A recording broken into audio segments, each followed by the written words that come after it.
सूत जी बोले, श्रेष्ठ मुनियों, अब इसके बाद मैं दूसरी कथा कहूँगा। छुट्टा आएगा आपके लगे? हाँ है, लेकिन घर पे है। घर है? हाँ, ये इसको मम्मी से कह देंगे। श्रेष्ठ मुनियों, अब इसके बाद मैं दूसरी कथा कहूँगा, आप लोग सुने।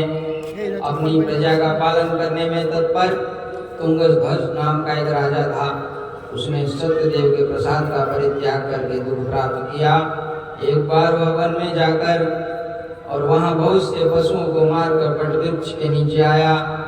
वहाँ उसने देखा कि गोपगण बंधु बांधवों के साथ संतुष्ट होकर भक्ति युक्त पूर्वक भगवान सत्यदेव की पूजा कर रहे हैं।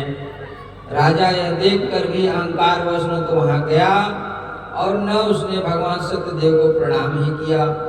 इसके बाद पूजा के अनंतर सभी गोपगण भगवान का प्रसाद राजा के समीप रखकर वहां से लौट आए और इच्छा अनुसार उन सभी ने भगवान का प्रसाद ग्रहण किया।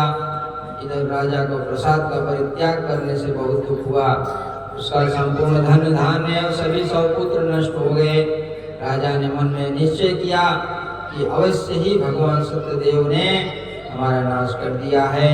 इसके लिए मुझे वहीं जाना चाहिए जहाँ श्री सत्यनारायण का पूजन हो रहा था। ऐसा मन में निश्चय करके वह राजा गोपगणों के समीप गया और उसने गोपगणों के साथ भक्ति और श्रद्धा से युक्त होकर विधि पूर्वक भगवान सत्यदेव की पूजा की।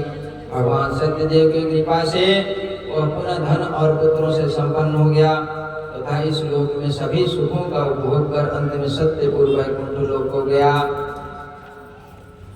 श्री सूत जी कहते हैं,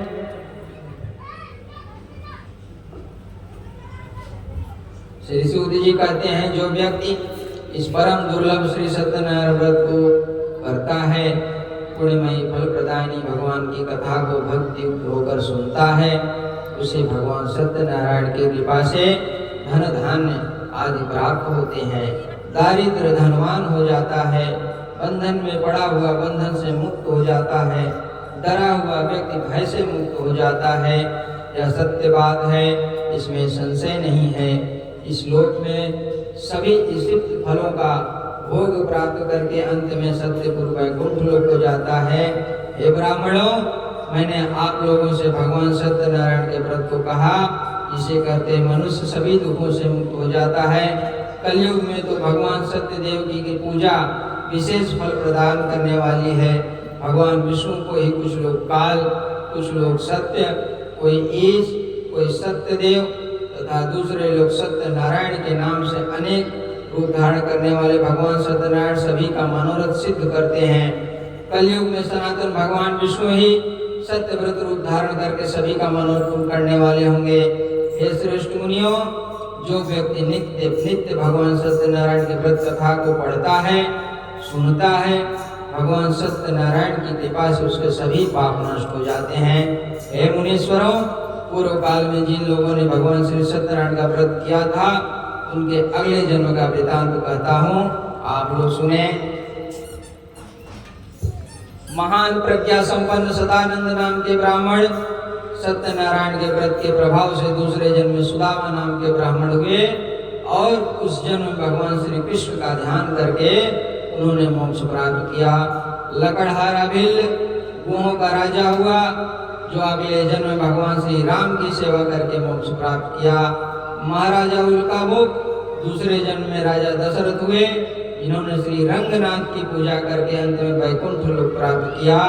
इसी प्रकार धार्मिक और सत्यव्रती साधु पिछले जन्म के सत्यव्रत के प्रभाव से दूसरे जन्म में मोरध्वज नाम का राजा हुआ और उसने आर्य से चेत कर अपने पुत्र की आदि देह भगवान विष्णु को अर्पित कर मोक्ष प्राप्त किया।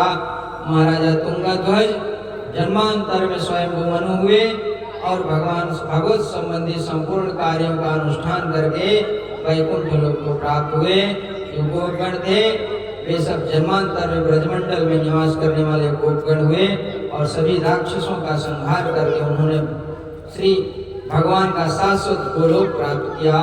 इस प्रकार श्री स्कंद पुराणे रेवाखंडे श्री सत्यनारायण व्रत कथायां पंचमोऽध्यायः।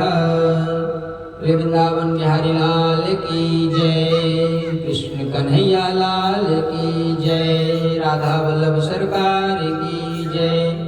कौशल्यानंदन श्री राम की जय।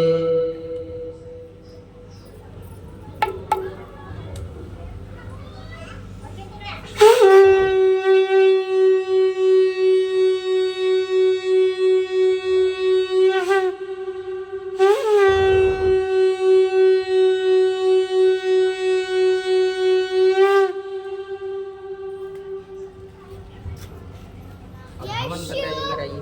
कहाँ गए पुनीत या प्रसाद? पुनीत भाई कहाँ है? हाँ प्रसाद भाई। हवन का सामग्री कहाँ है? हवन का सामग्री थाली में मिक्स करिए। ओम